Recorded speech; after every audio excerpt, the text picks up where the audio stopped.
오늘은 출애굽기 13장 18절 말씀을 통해서 항오를 지어 나온 이스라엘이라는 제목으로 우리 같이 말씀 나누도록 하겠습니다. 자, 우리 이제 10대 재앙로 끝났습니다. 그 다음에 첫 번째 유월절도 지났죠.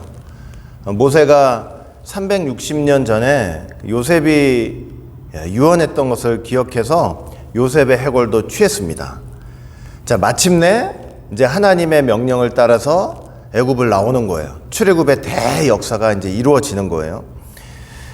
자, 본문을 볼 때 그렇게 출애굽을 하고 있는 이스라엘 백성들의 모습을 이제 묘사를 하고 있어요.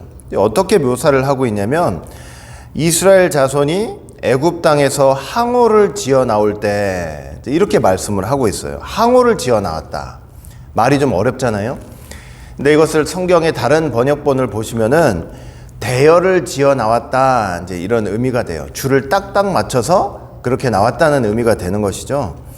우리가 이 출애굽의 모든 여정 속에서 여러 가지 내용들을 살펴봤지만 오늘 이렇게 이스라엘 백성들이 출애굽을 할 때 줄을 맞춰서 아주 차례대로 나온 그 사실도 좀 주목해야 될 부분들이 있어요. 그 내용에 대해서 오늘 좀 간단히 살펴보도록 하겠습니다. 자, 여호와의 밤, 이 공포의 밤이 지나고 출애굽을 하고 있는 과정이에요. 하나님이 모세를 통해서 이제 나가라고 명령을 하셨겠죠. 그 명령이 떨어지자마자 사람들은 어떻게 할 수 있었느냐면 이제 짐을 다 싸놨을 거 아니에요. 이제 광야에서 생활해야 되니까 짐을 다 싸놨어요. 그 다음에 뭐 수레 같은 것이 있을 수도 있어요. 애들이 있다면은 이제 짐 들쳐 메고 뭐 수레 끌면서 애들 양손에 잡고 이제 그렇게 정신없이 나올 수가 있었습니다. 빨리 가자, 빨리. 그 무서운 밤을 보냈으니 이곳에서 좀 빨리 떠나기를 원했겠죠. 여러분, 그렇게 해가지고 뭐 200만이 넘는 사람들 아니에요? 그 200만이 넘는 사람들이 갑작스럽게 정신없이 이렇게 나오기 시작했다고 한번 생각을 해보시라고요. 출애굽의 행렬은 아마 또 그런 난리가 없었을 거예요. 에? 서로 그냥 먼저 나가려고 몸부림치다가 그러니까 넘어지기라도 하면 어떻게 되겠어요? 그냥 밟고 서로 밟히고 애들 손잡고 가다가 애들을 놓쳐보세요. 그 수많은 사람들이 있는데 정신없이 나왔다면 애들 손이라도 놓쳤다면은 그냥 자기 자식들 이름 불러가면서 뭐 철수야, 영희야, 어디니 고래고래 소리를 질러가면서 그렇게 진행을 했을 거 아니에요.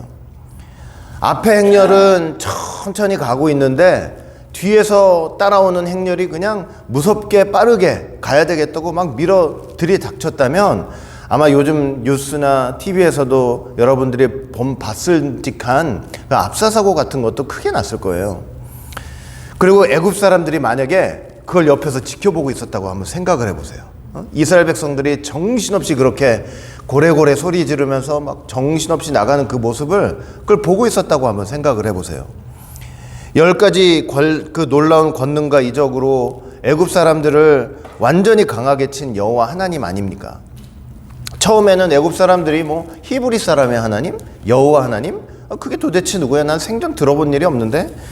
그러다가 10가지 재앙을 통해서 얼마나 뭐 깜짝 놀랐습니까? 그냥 아주 된통당했잖아요. 바로 왕이 하나님인 줄 알았어요. 자기들이 섬기는 신이 참 신인 줄 알았어요. 그런데 10가지 재앙을 통해서 아주 호되게 당하고 나서 이 히브리 사람의 하나님, 여호와 하나님이 진정한 하나님이구나. 우리가 섬기는 신보다 더욱더 크신 하나님이구나. 세상 중에 하나님이시구나. 근데 그런 것들을 아마 절감했을 거란 말이죠. 그런데 그 여호와 하나님이 내 아들이야, 내 장자야. 이렇게 했던 그 백성들이 한번 상상을 해보시라고요. 그 백성들이 정신없이 그냥 미친 듯이 고래고래 소리를 지르면서 서로 밟고 밟히고 무슨 정어리 떼처럼 이렇게 몰려갔다가 저렇게 몰려갔다가 그냥 자식들을 손에서 놓쳐가지고 누구야 소리를 지르면서 만약에 그렇게 가는 모습을 봤다면 애굽 사람들이 도대체 무슨 생각을 했겠냐고요. 저런 것들이 하나님의 백성들이야? 10가지 재앙으로 자기들을 친 이 여호와 하나님은 정말로 무섭고 위대한 그런 하나님인 것 같은데 저 백성들이라는 거는 그냥 여전히 내 밑에서 종살이 하던 노예와 다름이 없구나. 그냥 애굽 사람 말 한마디에 그냥 이리저리 왔다 갔다 했던 사람들 아닙니까? 아마 그렇게 생각을 했을 거라고요. 그러니까 여러분들이 한번 상상을 해보시라고요. 애굽 사람의 입장에서 한번 상상을 해보시라고요. 사랑하는 성도 여러분, 우리가 믿는 하나님이 아무리 위대하고 아무리 권능 있고 대단한 하나님이셔도 우리가 그 하나님을 믿는 우리가 노예 근성을 버리지 못하고 정말로 볼품없이 품위 없이 행동을 하고 질서도 없고 품위도 없고 고상함도 하나도 없고 그냥 삶을 이렇게 봐도 세상 바로왕이 시키는 대로 정어리 떼처럼 이리 갔다 저리 갔다, 여러분 이런 삶을 살게 된다면요, 그냥 방금 제가 말씀드린 그런 모습 그대로 되는 거예요.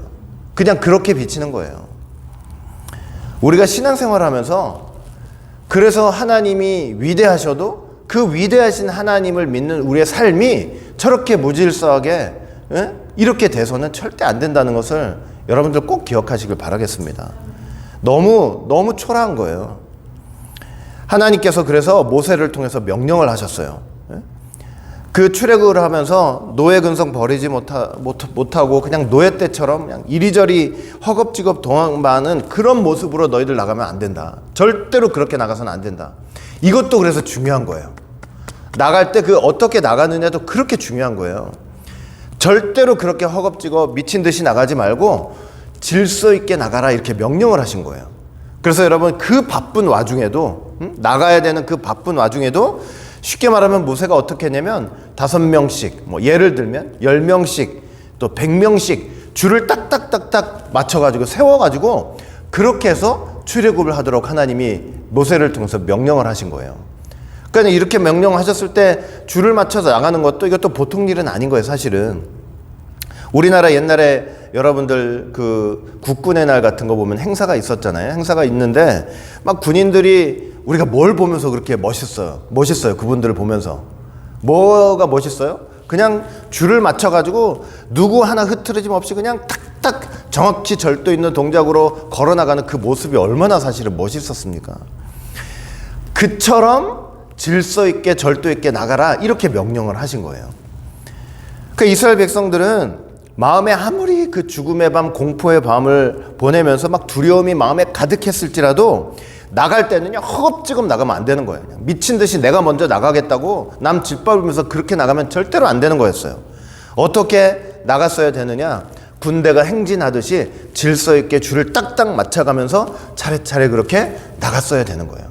하나님 하시는 일이 여러분 우리가 사실은 막연하게 상상을 하니까 그냥 우르르 나갔을 거라고 생각하지만 이렇게 성경을 통해서 하나하나 제대로 되짚어 보면은 출애굽의 역사가 우리가 막연히 생각하는 그 모습하고 완전히 다른 거예요. 완전히 그 줄을 맞추면서 나가는 그 모습을 한번 상상해 보시라고요. 애굽 사람들이 그걸 보면서 깜짝 놀란 거예요. 깜짝 놀랐어요. 아니, 저거 말이야. 우리 밑에서 우리 한마디면 이리 가라 그러면 이리 가고 저리 가라 그러면 저리 가고 그냥 노예라는 게 질서가 어디 있고 줄이 어디 있어요. 그냥 정어리 떼처럼 왔다 갔다 하는 거지. 근데 그렇게 살던 저 노예들이 맞나? 그 마음 가운데 그렇게 절도 있게 나가는 모습을 보면서 마음에 두려움이 생길 정도로 그렇게 하나님의 군대처럼 나가는 거예요. 그렇게 행진하던 이스라엘 백성들이 애굽 사람들한테 요구하는 거예요. 당신들 옷 좀 내놓으시오, 금 좀 내놓으시오, 은 좀 내놓으시오, 뭐 먹을 것 좀 내놓으시오. 그러면요 거기 꼼짝없이 다 내놓는 거예요. 다 애굽 사람들이 그걸 보면서 두려움에 사로잡혀가지고 그냥 군대가 어떤 나라에 승전을 해가지고 막 노량물을 취하듯이 내놓으라 그러면요 자기도 모르게 내 마음이 왜 그런지도 몰라요. 그냥 두려움이 생겨서 덥석덥석 다 내놓는 거예요. 이렇게 만약에 여러분 질서 없이 노예가 도망가듯이 그렇게 나갔다면 절대로 여러분 이스라엘 애굽 사람들이 그렇게 내놓지 않아요. 그냥 우습게 보죠. 그렇지, 너희들이 뭐 그냥 여전히 노예구나, 노예. 그러니까 그러면서 두려움 갖거나 뭐 내놓거나 이런 거 하나도 없는 거예요. 여러분 그래서 우리가 출애굽 과정 속에서 너무 많은 것들을 살펴봤지만 또 하나 참 이거 가볍게 넘길 수 있는 얘기지만 또 하나 놓치지 말고 생각해야 될 점은 뭐냐면 하나님께서 출애굽 과정을 통해서 하나님 백성들 가운데서 질서를 회복하셨다는 점이에요.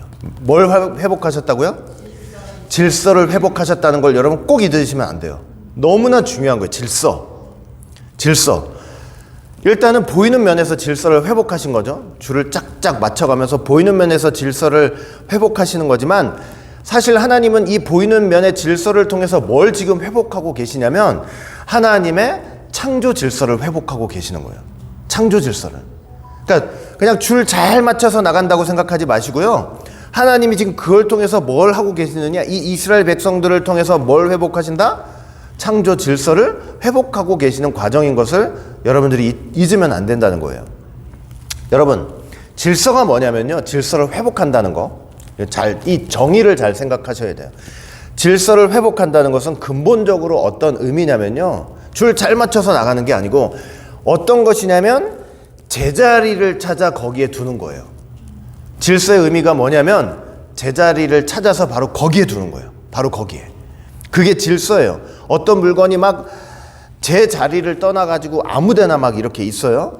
그게 질서가 없는 거예요. 제 자리를 떠나 있는 게 질서가 없는 거고 그걸 찾아가지고 제 자리에 두는 게 바로 뭐냐면 질서가 생기는 거예요. 거기에 질서가 있는 거예요.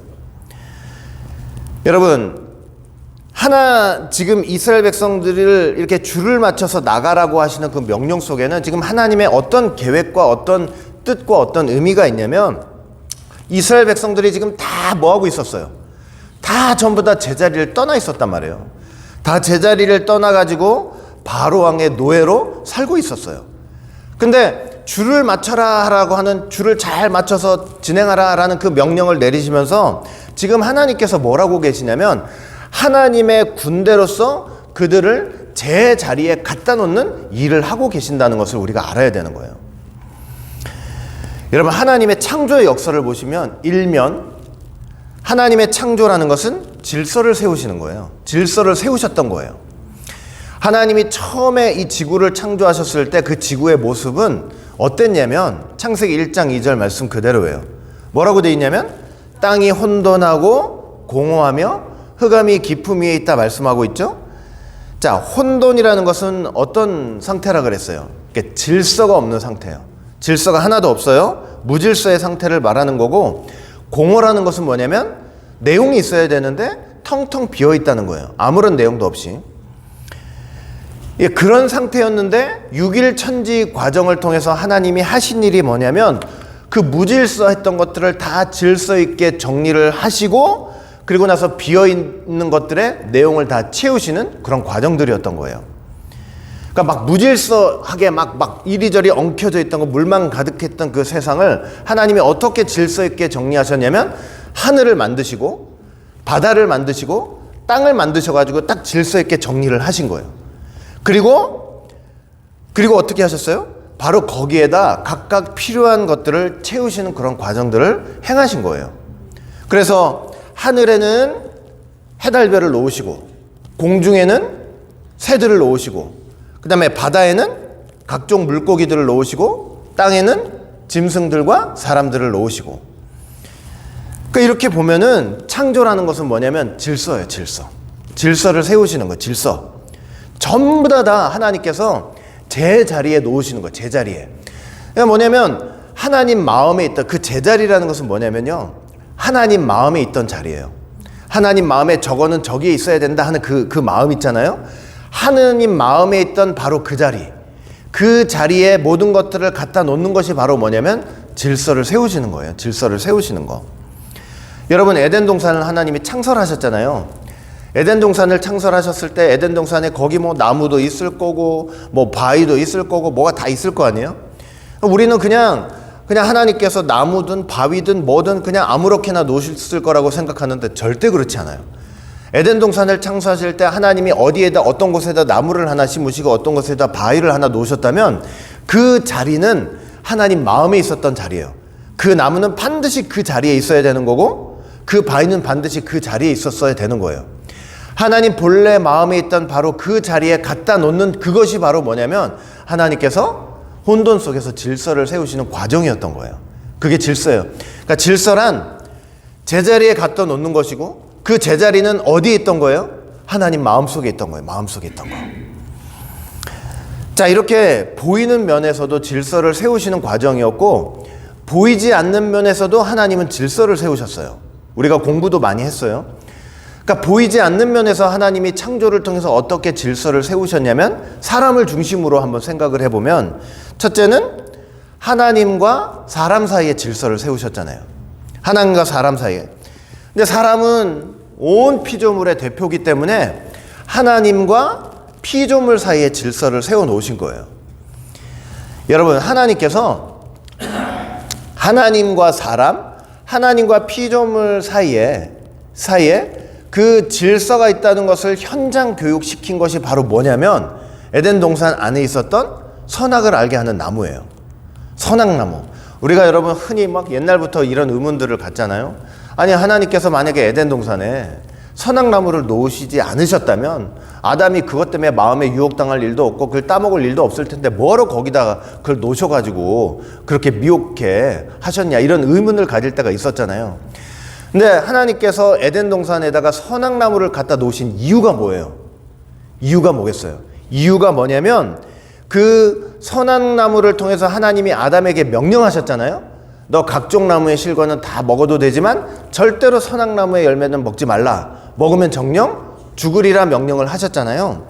그 명령을 통해서, 선악나무를 통해서, 그 명령을 통해서 하나님이 지금 뭘 하고 계시는 거냐면 하나님과 사람 사이에 있는 질서를 보여주신 거예요. 질서를. 어떻게 질서를 보여주셨냐면 하나님은 그 선악나무를 통해서 뭘 보여주신 거냐면 하나님은 명령하시는 자시고 인간인 피조물은 그 명령 앞에 순종해야 될 존재고 하나님은 말씀을 하시는 존재고 인간은 그 말씀을 들어야 되는 존재고 근본적으로 뭐냐? 근본적으로는 하나님께서 창조주시고 인간은 피조물이고, 그러니까 선악나무를 통해서 하나님께서 하나님과 사람 사이에 있는 그런 질서를 현장 교육으로 보여준 것이 바로 선악나무인 거예요. 선악나무. 여러분 보세요. 그러니까 없어도 아예 애초에 놓지 않았으면 좋지 않았겠느냐? 그게 절대 그렇지 않아요. 선악나무가 없어 보세요. 선악나무가 없었다면은 여러분 있어도 뱀의 유혹을 받아가지고 그걸 따먹는 판인데 자기 눈에 하나님과 사람 사이에 질서를 나타내주는 그게 아무것도 없었다면 인간은 진작에 뭐냐면 내가 모든 것들을 다스리고 지키는 그런 엄청난 존재인데 인간은 교만해가지고 하나님 앞에 대항하는 존재가 되는 거예요.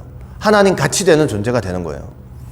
반드시 선악나무를 놓고 하나님께서는 어떻게 하는 거냐면 이게 너와 나 사이에 있는 질서다라는 것을 현장 교육을 시키고 계시는 거예요. 그게 질서죠, 질서. 그 다음에 두 번째는 또 어떤 질서를 세우셨냐면 사람과 다른 피조물 간의 질서도 세우셨다고 그랬잖아요. 그 제일 중요한 질서가 뭐냐면 사람과 천사와의 질서 또 세우셨다고 그랬죠.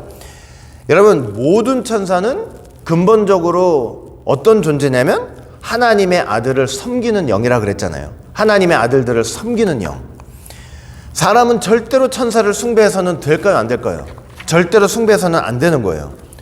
히브리서 1장 14절 보니까 모든 천사들은 부리는 영이래요. 부린다는 건 뭐냐면 섬기는 영이라는 거예요. 섬기는 영.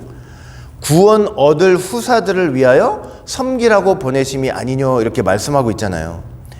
천사는 하나님의 아들들을 섬기는 영으로서 질서를 놓으신 거예요. 다른 피조물과의 관계도 마찬가지죠. 다른 모든 피조물 역시 사람의 통치를 받아야 되는, 다스림을 받아야 되는 그런 질서 속에 있는 거예요. 그래서 창세기 1장 봐도 하나님이 사람한테 너 모든 것들을 이렇게 다스리고 지키라 이렇게 명령하셨죠. 2장도 마찬가지예요. 다스리고 지키라. 그러니까 하나님이 하나님의 대표자로서 온 피조물을 다스리는 그런 지위와 질서를 사람한테 주신 거예요. 사람한테. 그 다음에 세 번째 또 어떤 질서도 있냐면 어떤 질서도 있다고 그랬어요. 남자와 여자 사이의 질서도 있다 그랬어요. 남자와 여자 사이의 질서. 여러분 창세기 1장을 보시면은 하나님이 자기 형상대로 사람을 창조하시되 남자와 여자로 창조하셨다 이렇게 말씀하고 있죠. 그러니까 여러분 창세기 1장만 그래서 읽어보면 하나님이 어떻게 사람을 창조하신 것 같냐면 남자와 여자를 동시에 창조하신 것처럼 그렇게 묘사를 하고 있어요. 그렇죠? 사람을 창조하시되 남자와 여자로 창조하셨다. 근데 실제로 하나님이 사람을 창조하실 때 남자와 여자를 동시에 창조하셨어요? 아니에요. 그렇게 창조하신 거 아니에요. 창세기 2장을 가보면 알아요. 창세기 2장을 가보면 하나님이 남자와 여자를 동시에 창조하신 게 아니란 걸 알 수가 있죠. 창세기 2장 볼 때 누구를 먼저 창조하셨냐면 남자를 먼저 창조하시고 나서 여자를 나중에 창조하셨어요. 여러분 그러면 창세기 1장에는 왜 남자와 여자를 같이 동시에 창조하신 것처럼 그렇게 기록을 해놓으셨을까요? 왜 그렇게 해놓으셨냐면 제가 저번 주에도 말씀드렸지만 관점이 틀려서 그래요. 창세기 2장과 관점이 틀려서. 창세기 1장의 관점은 창세기 1장에 나타난 사람 창조의 기록의 목적은 뭐냐면 사람이 온 피조물 가운데 얼마나 존귀한 존재인지를 강조하기 위해서 그렇게 기록을 해놓은 거예요. 모든 피조물들을 먼저 창조하시고 나서 맨 마지막에 창조의 클라이맥스로 하나님의 형상대로 사람을 창조하셨다 이렇게 기록을 하시면서 사람이 얼마나 하나님 앞에 이 온 피조물 앞에 존귀한 존재인지를 강조하고 있는 거예요.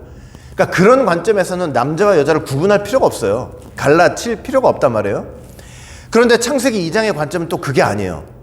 왜냐면 사람이 얼마나 존귀한가는 1장에서 강조를 했고 창세기 2장은 뭘 강조를 하냐면 하나님의 형상인 사람 안에 존재하는 언약 전수 관계를 강조하고자 했던 거예요. 그래서 2장 볼 때 하나님이 남자를 여자보다 먼저 창조하셨잖아요. 그리고 행위 언약도 보세요. 행위 언약도 사실은 누구한테 하신 거예요? 여자한테 하신 게 아니고 남자한테 하신 거예요. 남자한테 그 행위 언약을 말씀하실 때 언약의 뼈를 주실 때 여자가 있었어요, 없었어요? 여자는 없었어요, 그때는. 그래서 남자와 여자 사이에는 뭐가 반드시 성립이 돼야 되냐면 하나님의 형상으로 여자가 창조가 되려면 어떤 관계가 반드시 있어야 되냐면 언약 전수 관계가 있어야 되는 거예요. 아담이 받은 언약을 여자한테 전수해야 돼요. 아담의 갈빗대가 여자한테 가야 돼요. 그래야만 그 여자도 하나님의 형상으로서 하나님께서 존귀하게 여겨주시는 거예요. 그 남자는 언약을 전수하는 자, 남자는 갈빗대를 주는 자예요. 남자는 갈빗대를 주는 자고 여자는 그 언약을 남자로부터 받아야 되는 갈빗대를 받아야 되는 존재인 거예요. 그러니까 우리가 다 예수 믿는 사람으로서 제가 저번 주에도 마지막에 말씀을 드렸지만 다 누구의 갈빗대를 받아야 되냐면 아브라함의 갈빗대를 받아야 돼요. 아브라함의 갈빗대를 받아가지고 언약의 자손이 돼야만 하나님의 아들이 된다 하는 것을 말씀을 드렸잖아요. 그러니까 이게 바로 뭐냐면 남자와 여자 사이에 하나님께서 세우신 질서예요. 이게 다 뭐냐면 하나님이 벌써 창세 전부터 하나님 마음에 있던 그 사람은, 그 피조물은 바로 거기에 있어야 되는, 그 자리에 있어야 되는 그런 질서인 거예요, 질서. 그러니까 모든 것들이 다 창조하실 때는 모든 것들이 하나님의 마음 안에 있었던 거, 하나님의 계획대로 그 피조물은 다 그 자리에서 그런 질서 속에 놓여져 있었던 거예요. 다. 자, 그런데 타락이라는 건 뭐예요? 타락이라는 건요, 그냥 질서가 다 무너지는 거예요. 자, 질서가 무너졌다는 것은 무슨 말이냐면요, 그 사람은, 그 피조물은 창세전부터 하나님 마음에 거기 있어야 되는데 그 자리를 벗어나는 게 질서가 무너지는 거예요. 막 줄을 이렇게 일렬로 서야 되는데 이렇게 막 삐뚤빼뚤 세는 그런 단순한 의미가 아니라 하나님 마음에 창세전에 쟤는 저기 있어야 되는데 엉뚱한 데 가 있단 말이에요. 그럼 이건 뭐예요? 이건 질서가 무너지는 거예요. 그러니까 영적으로 줄이 삐뚤빼뚤 돼 있는 거예요. 이거는 줄이 삐뚤빼뚤 돼 있는 거예요. 그러니까 하나님께서 각각 제 쓰임에 맞게 제자리에 둔 것들이 제자리를 벗어나는 거, 그게 바로 질서가 무너지는 거예요. 무너지는 거. 여러분, 이게 질서가 어떻게 무너졌냐면 먼저 천사가 자기 자리를 떠났어요. 천사가 자기 자리를 떠났어요. 하나님을 섬기라고 창조를 해놨더니 그러니까 하나님 보세요. 천사는 사람을 섬기라고 해놨잖아요. 사람을 섬기는 종인데 영인데 그렇게 해놨더니 사람을 뛰어넘어 가지고 하나님과도 동등해 보겠대요. 그러니까 완전히 자기 자리를 떠난 거죠.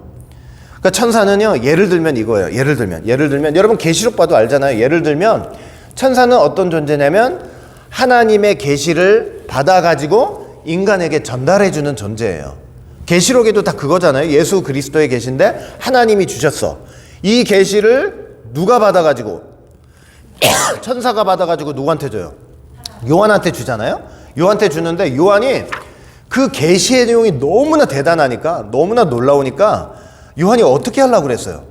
그 계시를 준 천사한테 경배를 하려고 했단 말이에요. 그랬더니 천사가 뭐래요?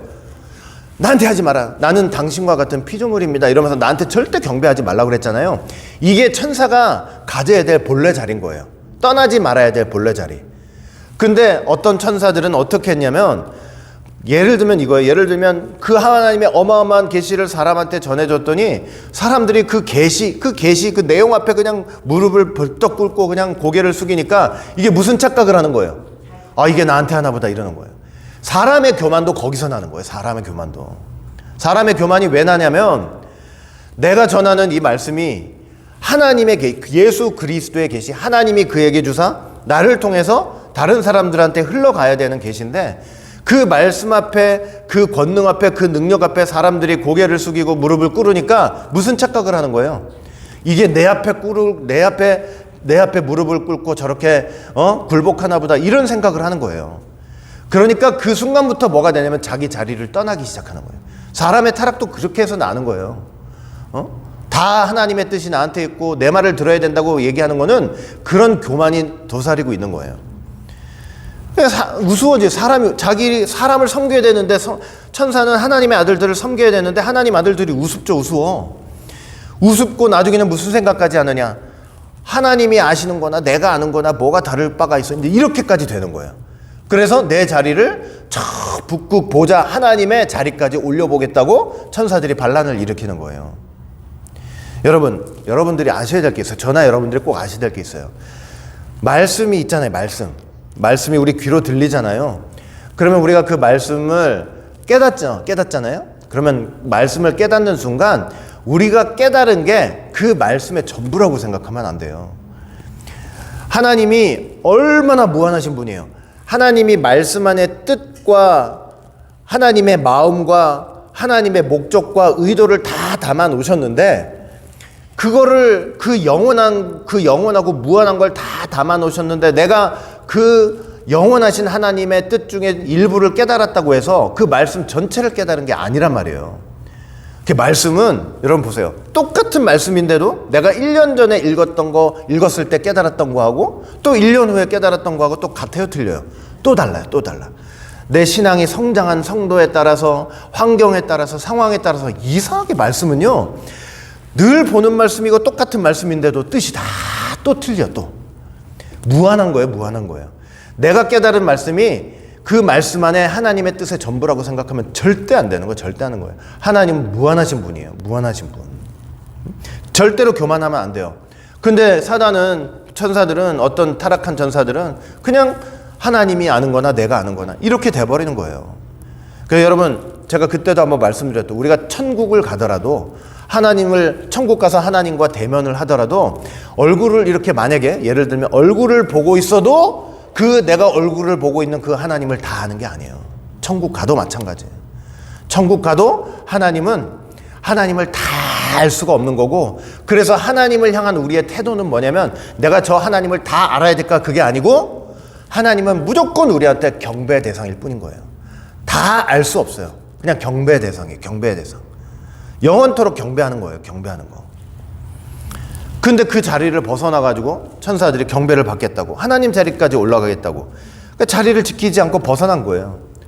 유다서 1장 6절 보니까 자기 지위를 지키지 않았대요. 자기 처소를 떠난 천사들을 큰 날의 심판까지 영원한 결박으로 흑암에 가두셨다고 말씀을 하고 있는 거 보세요. 그러니까 천사들이 자리를 떠나요. 그 다음에 뱀도 자기 자리를 떠났어요. 뱀의 자리는 뭐예요? 뱀의 자리는 아담한테 통치와 다스림을 받아야 되는데 아담한테 가가지고 묻고 미혹하고 유혹하고. 여자도 자기 자리를 떠났어요. 여자의 자리는 뭐라 그랬어요? 여자의 자리는 여러분 이건 아세요? 남자와 여자든 당연히 존귀한 존재죠. 존귀한 존재예요. 하나님 앞에 피조물 앞에 존귀한 존재지만, 그렇지만 그 안에는 언약 전수 관계가 있기 때문에 사람으로서는 존귀하지만 언약 전수 관계 속에서 보면 남자는 언약을 전해야 되고 여자는 그 언약을 받아야 되는 존재예요. 남자는 줘야 되는 거고 여자는 받아야 되는 존재가 되는 거예요. 이해되시죠? 그런데 그렇게 언약을 받아서 순종해야 될 존재가 되려 뱀의 말을 듣고 선악나무를 남자한테 주는, 자기 자리를 벗어나는 일을 했단 말이에요. 남자도 자기 자리를 벗어났어요. 여러분 남자도 보세요. 남자의 자리가 뭐예요? 하나님의 명령을 순종하는 자리잖아요. 여자한테 줘야 되는 자리잖아요. 근데 여자한테 받아가지고 명령에 순종하기커녕 선악나무 열매를 먹었단 말이에요. 남자도 자기 자리를 떠났어요. 그러니까 여러분 타락이라는 건 뭐냐면요, 하나님 마음에 거기 있어야 될 것들이 전부 다 제자리를 떠난 거예요. 다 제자리를 떠났어요. 다 제자리를 떠난 것이 바로 타락이에요. 질서가 무너진 게 타락이 되는 거예요. 그러니까 우리가 신앙생활 하면서도 여러분 내 자리가 어딘지를 알고 그 자리에 있어야지, 그 자리를 떠나서 다른 데 가면 하나님 보실 때 그게 타락이 되는 거예요. 타락의 과정을 볼 때 전부 제 자리를 다 떠났어요. 다. 하나님이 창조를 통해서 마음에 있으셨던 그 자리, 본래 자리에 다 모든 것들을 갖다 놓으셨는데 그게 다 흐트러진 거예요. 처음부터 끝까지 다 흐트러졌어요. 그래서 구속의 역사란 뭐냐면, 구속의 역사란 하나님께서 질서를 회복하는 역사예요. 질서를 회복하는 역사. 그냥 이리저리 제 자리를 떠나가지고 엉뚱한 곳에 있던 것들을 다 어떻게 하시는 거예요? 전부 다 제 자리로 갖다 놓는 역사예요. 그게 우리 눈으로 볼 때 줄을 쫙 맞춰서 가는 것처럼 보이는 거예요. 여러분 출애굽하는 이스라엘 백성들에게 명령하셨잖아요. 항우를 지어 나가라, 줄 맞춰 가라, 이렇게 명령을 하셨잖아요. 근본적으로는 하나님께서 지금 어떤 일을 하고 계시냐면 창조 질서를 지금 회복하고 계시는 거예요. 아까도 말씀드렸지만 하나님의 백성 있어야 될 자리가 있잖아요. 있어야 될 자리가 있는데 전부 다 바로왕 밑으로 기어 들어가가지고 거기서 다 종노릇 하고 있단 말이에요. 바로왕이 한마디 하면 이리 갔다 저리 갔다 그러고 살고 있단 말이에요. 세상 풍파와 세상 사상과 욕심을 따라서 그냥 정어리 때처럼 이렇게 갔다 저렇게 갔다 난리 법석이에요. 난리 법석. 그거를 갖다가 줄을 잘 맞춰서 가라, 항우를 지어 가라, 이렇게 명령을 하시면서 하나님이 지금 뭘 하고 계시냐면은 그 엉뚱한 곳에 흩어져 있던 모든 것들을 하나님이 원하시는, 하나님 마음속에 있던 그 본래 자리로 다 전부 다 갖다 놓고 계시는 거예요. 다 갖다 놓고 계시는 거예요. 여러분 옛날에 원로 목사님이 말씀하신 것 중에 참 이제 흥미로운 것이 많았지만 또 그 중에 한 개가 뭐였냐면은 우리가 맨날 눈으로 읽었었던 건데 예수님이 오병이어 기적을 하셨잖아요. 그 남자만 5,000명을 먹이셨죠. 다 합쳐가지고 막 2만 명 이상 먹이셨는데, 그렇게 먹이실 때 예수님이 이제 어떻게 하셨다고 성경에 기록이 돼 있냐면은 그냥 떡과 고기를 이렇게 나눠주실 때 사람들을 이렇게 무조건 나눠주신 게 아니고 어떻게 하게 하셨어요?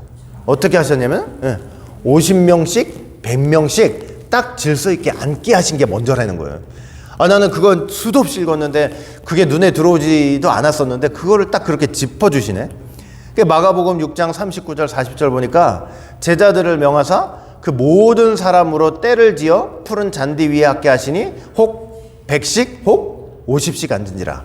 우리 같으면 그렇게 먹고 있다가 막 나오면 그냥 빨리빨리 나눠주세요 막 이럴 텐데 그 빨리빨리 나눠주는 게 문제가 아니라 뭘 먼저 하셨어요? 이렇게 50명씩 100명씩 딱딱 질서 있게 앉도록 그렇게 먼저 조치를 취하셨다는 거예요. 이것도 참 희한한 말씀이잖아요. 이게 뭐냐면 예수님께서 말씀을 듣고 있는 그 백성들을 통해서 뭘 하시는 역사냐면 질서를 회복하시는 역사인 거예요. 질서를 회복하시는 역사. 그러니까 보기 좋게 앉게 하는 것도 물론 목적이 있겠지만 여러분 50명, 100명 이렇게 딱딱딱딱 앉게 하실 때 뭐냐? 전부 다 예수님 밖에서 흩어져 있던 엉뚱한 데 가가지고 있었던 그 인생들을 다 다 자기가 있어야 될 본래 자리, 하나님 마음에 넌 저기 있어야 됐던 그 자리로 하나님이 다 그들을 모으시는 역사인 거예요. 그러니까 여러분 50명씩 100명씩 앉아있을 때 제가 여기 앉고 뭐 우리 집사람이 여기 앉고 누가 여기 앉고 이러면은 그 자리가 어떤 자리냐면 그냥 우연히 어떻게 앉다가 앉는 자리가 아니라 벌써 창세전에 예수님께서 그 사람은 그 자리에 있어야 된다고 하는 그 하나님 마음에 있었던 그 자리로 갖다 놓으시는 거예요. 그게 뭐냐면 질서를 회복하는 거예요. 그게 질서를 회복하는 거. 여러분 출애굽하던 이스라엘 백성들도 마찬가지죠.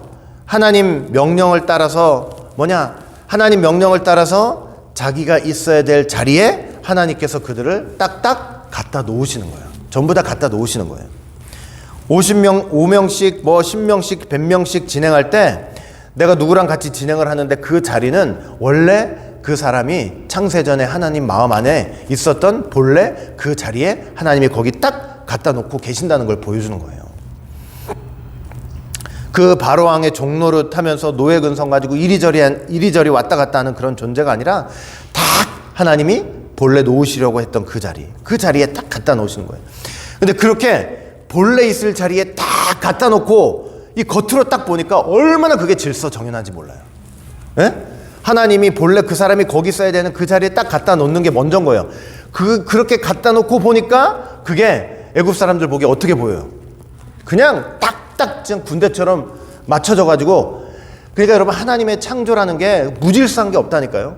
그냥 하나님 보시기에도 정확한 거예요. 정확해요. 하나의 오치도 없이 딱 그 자리에 있으니까 그 자리에 있을 때 하나님께 영광이 되고 하나님께서 그걸 기뻐 받으시고 그러시는 거예요. 그 자리에 있을 때 얼마나 보기 좋은지 몰라요. 오차가 없거든 하나도.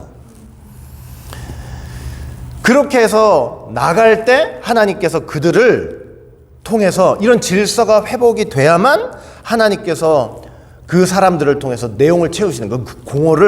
그 공허 있잖아요. 혼돈 다음에 공허였잖아요. 그 공허의 내용을, 그 빈 곳에다 내용을 채우시는 거예요. 구속사의 내용을 채우시는 거예요. 제 자리에 없으면 절대로 하나님은 구속사의 내용, 공허를 채우실 수가 없어요. 내가 마음이 공허해. 내 마음이 공허하다는 건 뭐냐면 내 마음에 아무것도 없어서가 물론 첫째 이유지만 뭐냐면 내가 있어야 될 자리에 없기 때문에 공허가 오는 거예요. 질서가 무너졌기, 내 삶의 질서가 무너졌기 때문에 마음에 공허가 오는 거예요. 여기 반드시 있어야 되는데 그게 하나님 원래 마음에 있었던 그 자리인데 이걸 떠나서 딴 데 가 있으니까 뭐가 오는 거예요? 바로 공허가 오는 거예요. 예. 마음에 뭐가 없기 전에. 사랑하는 성도 여러분, 그래서 우리가 지금 여기 이렇게 와 있는 것도 그냥 우연히 와 있는 것이 아니고 하나님께서 흩어졌던 거, 우리 마음도 마찬가지예요. 우리 몸도 그렇지만 흩어졌던 거, 다 다른 데 가 있던 거 다 어떻게 하고 있는 거냐면 하나님께서 지금 하나님이 본래 그 자리에 있어야 됐다고 생각하는 그 제 자리에 다 하나님께서 지금 갖다 놓으시는 일을 하고 계시는 거예요. 우리의 마음도 마찬가지, 우리 정신도 마찬가지예요. 막 어디 막 이리저리 막 헤매고 있잖아요. 헤매고 있으면 하나님이 뭘 하고 계시는 거냐면 하나님이 지금 이 자리에서 하고 계시는 게 뭐냐면 그 날아가고 있는 그 정신도 딱 붙잡아가지고 그 자리에 딱 놓으시는 거예요. 이해가 되세요? 그 자리에 딱 있어야 하나님이 그 질서 회복된 그곳에 하나님의 말씀으로 내용을 채울 수가 있다니까요. 자리도 있어야 되고 우리 몸도 육신도 있어야 되고 우리 마음도 어디 소풍 가고 있으면 안 되고. 제 말 이해되세요? 그러니까 질서가 안 되면 안 돼요. 질서가 없으면 안 돼요. 네? 그러니까 여러분 보세요. 정말 하나님 원치 않는 곳에서 보세요. 뭐 예배도 마찬가지, 신앙생활도 마찬가지. 하나님 원치 않은 곳에 가가지고 하나님이 기뻐하시는 곳에 앉아가지고 뭐 한다 그러면은 거기에 하나님의 역사가 일어날 수가 없어요. 네? 교회 안 나온다? 교회 안 나오고 뭐 예배를 어디서 드린다? 뭘로 드린다? 하나님이 원하시는 제 자리가 아니기 때문에 거기 내용이 안 채워진다니까요. 제 말 이해되시죠? 하나님이 기뻐하시는 그 자리를 채우고 있어야만 하나님 제 자리를 찾고 있어야만 하나님께서 거기서 내용을 주시는 거예요. 이스라엘 백성들이 출애굽하면서 딱딱 그 자리를 지키고 있어야만 하나님께서 많은 은혜와 말씀의 능력과 권세를 거기 부어주시는 거예요. 제 말 이해되시죠? 그러니까 우리는 질서가 회복되는 그런 신앙생활들을 꼭 해야 할 것입니다. 질서가 회복돼야만 하나님 그 위에서 채워주시는 거예요. 다른 데 눈 돌리고, 여러분 보세요. 정말 잘 들으세요. 다른 데 눈 돌려서도 안 되고, 정말 이 귀한 시간에 자리를 지키는 것도 중요하고. 원로 목사님이 이제는 좀 이해가 돼요. 왜 교회 와가지고 군인의 기본 자세가 뭐라 그랬어요? 군인의 기본 자세. 차렷 열중시하라 했잖아요. 그게 집중이래요, 집중. 그러니까 마음이, 여기 와서도 마음이 흐트러지면 안 된다는 거예요. 마음이 항상 그 자리에 딱 머물고 있어야 된다는 거예요. 내가 여기 지금 막 말씀 듣는데 앉아가지고, 이거 집에 가가지고 나 이거 뭐 맛있는 거 해놓은 거인데 이거 빨리 가서 먹어야 되는데, 이거 끝나고 나서 나 어디 가서 누구랑 같이 뭐 일 좀 해야 되는데, 이게 뭐냐면 내 마음이 다른 데 떠나 있는 거예요. 그쵸? 질서가, 그러니까 제자리를 잃어버린 거예요. 그럼 제자리를 잃어버린 그 마음에 하나님이 뭘 넣어줄 수 있겠어요? 없겠어요? 절대 안 돼요. 그러니까 뭐라고요? 항상 뭐가 있어요? 어떻게 돼야 된다고요? 제자리에 있어야 돼요. 질서가 있어야 돼요. 질서가. 그래야만 공허가 채워진다는 거. 그러니까 우리는 막 그냥 다른 데 눈 돌리고 정신 다른 데 팔려 있고 막 다른 데 가서 앉아 있고, 그게 아니라 이렇게 하나님이 원하시는 자리를 지키면서 막 세상 사람들 말에 가먼 이설에 막 속아가지고 막 여기도 왔다 저기도 왔다 눈 돌리는 그냥 세상 노예와 같은 그런 삶을 사는 것이 아니고, 하나님께서 우리에게 주신 그 본래 자리를 잘 지키는 가운데 말씀 충만, 성령 충만으로 하나님의 뜻을 정말 다 이루는 귀한 성도가 되시기를 주의 이름으로 간절히 축원을 드리겠습니다. 기도합니다. 사랑과 은혜가 풍성하신 아버지 하나님, 오늘 또 이스라엘 백성들이 항우를 맞추어서 이렇게 출애굽한 사실을 다시 한번 깊이 생각해 볼 수 있도록 인도하여 주시니 진심으로 감사드립니다.